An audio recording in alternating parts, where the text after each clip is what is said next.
That's one of the things about rain, you know. It's not so much what falls in the water, it's what falls up in the watersheds of our waterways and flows in that changes conditions. And the changing conditions you most often can take advantage of are those that are obvious, that you can see.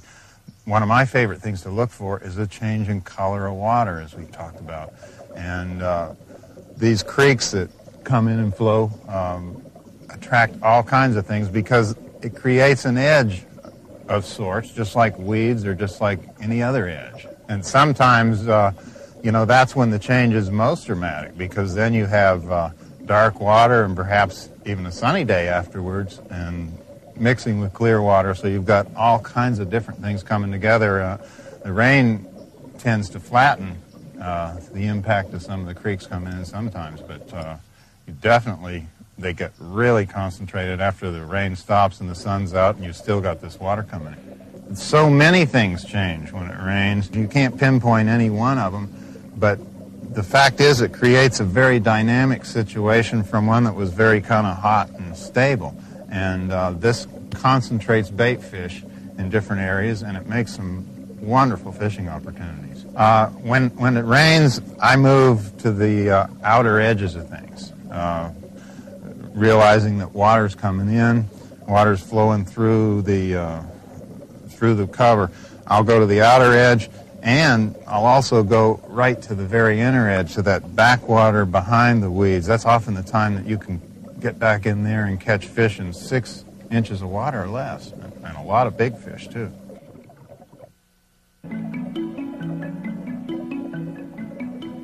Weeds are one of the most relevant structures. I call them the most relevant. I break down structure importance to bass based on the value that it has, what it puts into the environment that the bass can use, and the weeds do the most. They not only provide structure, which just a rock would, but they also provide oxygen.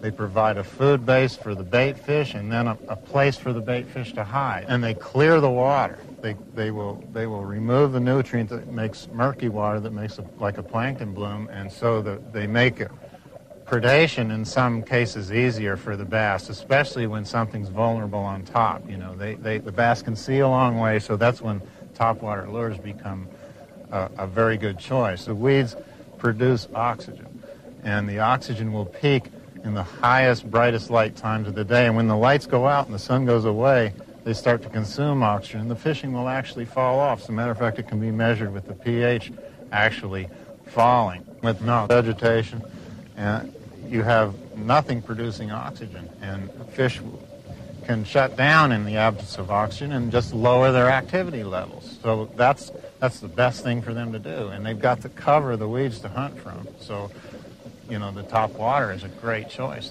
You're really dealing with the absolute prime structure that the fish have, and you're dealing with a situation where the fish have the peak oxygen producing time of the weeds in which to feed, in which to peak their activity. So bass really deal with situations based on what's dealt to them, and it's as simple as that. So they're not dictated to by situations or formulas. They are dictated to by the conditions, and when the oxygen peaks and activity within the lake peaks, that's the time their feeding activity is going to peak. They're an opportunist.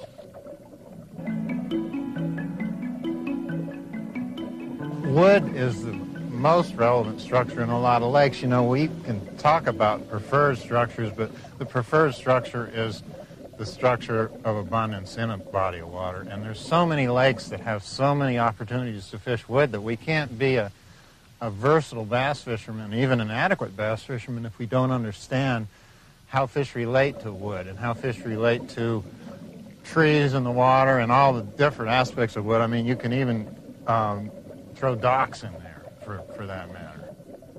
What you have to realize about structure is when bass relate to structure, they want to be as close to it as they can get because it gives them concealment. They want to meld with that form so that they're effectively hidden. So they become, you know, misinterpreted by their prey as a part of that, and then they just break off and catch it. So if the structure is moving, they can't get as close to it. So it would be a lot less preferred than something that was stable, where the fish could sidle right up against it. And you know, you may go underwater and see a fish 2 feet from a stump, but when he gets ready to feed, he'll come right close to it. Fishermen know that, you know, when they start pulling water and open dams and that, they start fishing right up close to cover. You know, that brings them close to structure. The other thing about trees is, we keep mentioning lying and leaning. The trees with the most lean to them are the ones that are most horizontal, cast the largest shadow. So straight up type structure in trees are only good in low light, when the sun relative to those trees is as if the tree was lying down. But when you want to catch fish midday, you have to fish trees that are lying horizontal to the sun when it's up. So you can change your tactics early and late. A lot of people think, well, the fish just bite better in the morning. Well, they bite better in certain situations, and in certain situations in the middle of the day they bite better. So you need to relate that to your fishing of trees too, because it's very important. I think the newer the trees are, of course, the more twigs and small things that are on them to add to the cover. You know, the secret with cover is surface area. A pile of brush has much more surface area on it than, say, a log, which might have more wood in it than a brush pile. But the brush will hold more fish because the surface area is what the microscopic growth collects on, and it feeds all the bait. And the greenest stuff, the newest stuff, is the best because that's closer. You know, it hasn't been degraded as much. It hasn't deteriorated as much. So, you know, I've got pictures of just one little bush under a dock, say, that just loaded with big bass. And that dock is good because that bush is under it, and that bush is good because the dock is giving us that horizontal cover over the bush. So one little bush and one dock become extremely significant to hold a lot of big fish. A lot of the country, especially up north, has an abundance of rock lakes due to all the glaciers sweeping the topsoil off and basically grinding out these lakes. So we have any degree of rocky lakes, from the big lakes that are nothing but boulders all the way down to those that are basically mixed up with a lot of gravel, depending on how much work the glacier did. So we've got a lot of rock to talk about. Rocks are what I would put at the bottom of the list in terms of attractiveness to fish, because they don't bring, you remember we talked about waves bringing everything to the table, and the rocks don't bring everything. The rocks are basically a structure, and by their very structure, they can provide opportunities, little nooks and crannies for organic matter to collect and then start a food chain. But to have bass and to have fish, you have to have the elements of a food chain to start to feed the thing. So the rocks provide that.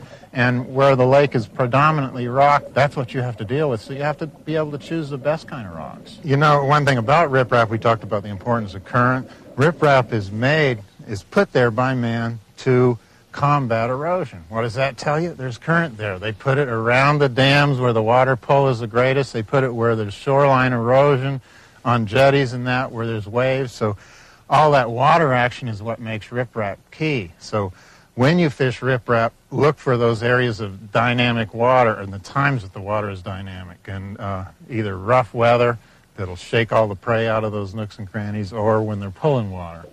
The type of rock you want to look for is that which has the most surface area. That means broken up rock, because the more the surface area, the more there are places to collect organic matter. And you want the nooks and crannies in those rocks, the little holes, to be large enough to hold prey that would be bite-sized for bass. This leaves out fine gravel, for instance, and brings us into the preferred size, being the size of grapefruits to fists, to, you know, that size of rock. That's what to look for if you look for nothing else. As long as it's large enough, we're talking big gravel, you know, and the fine gravel is good to spawn on, you see, because it doesn't have the nooks and crannies to lose the eggs in, so the bass like to get on something where they can't lose their eggs down in the crack. So they'll spawn on gravel, but they feed on larger rock.